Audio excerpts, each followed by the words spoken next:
Okay, here's what I have as far as an update. I have a temporary assembly, simply 2 screws on all 4 corners, using these corner brace jigs.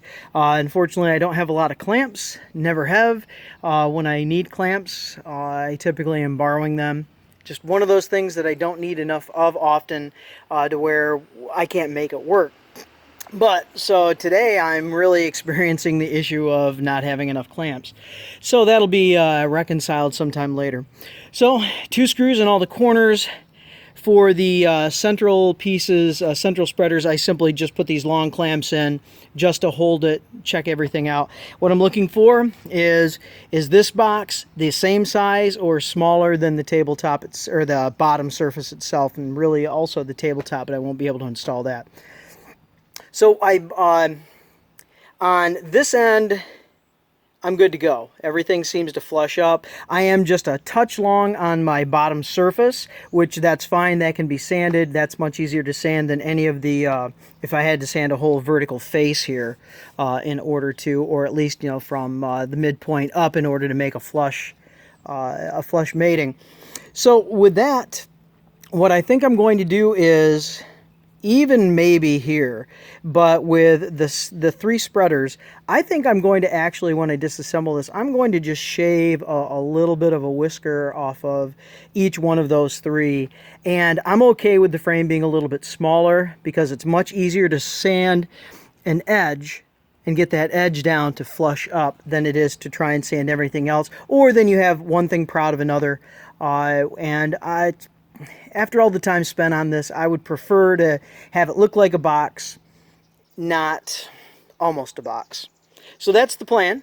And I will say I love these corner braces.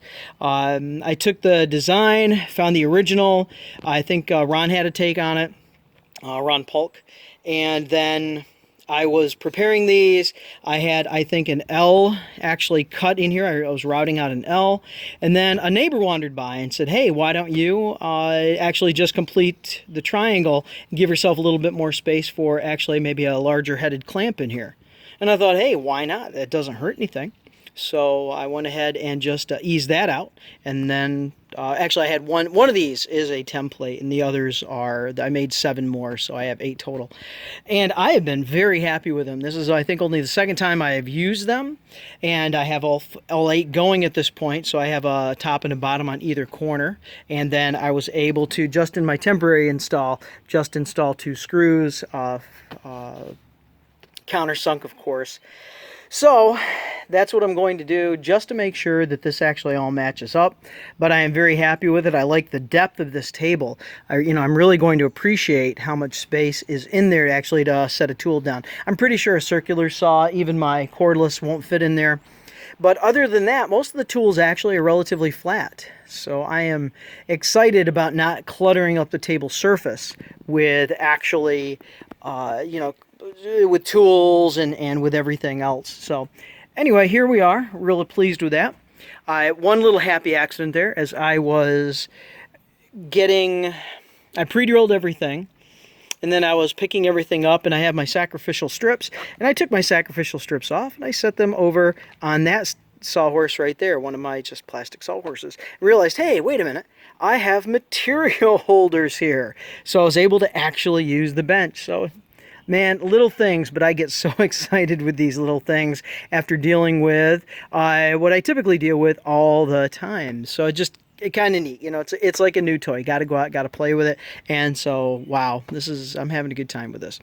Okay, so I've got my marching orders as far as shaving down all of my spreaders just a little bit to make sure that the top and bottom surfaces are proud of that. If I can't get them to match exactly, I would rather have the top and the bottom be a little larger. That can be sanded, that's no problem, and that's kind of a nice detail there just to get everything all matched up. Well, there we go. I've been fighting raindrops. I don't know if I'm going to have much more time, but I think I have enough time to set up a not a table saw, but a miter box and make that happen. Little steps, baby steps.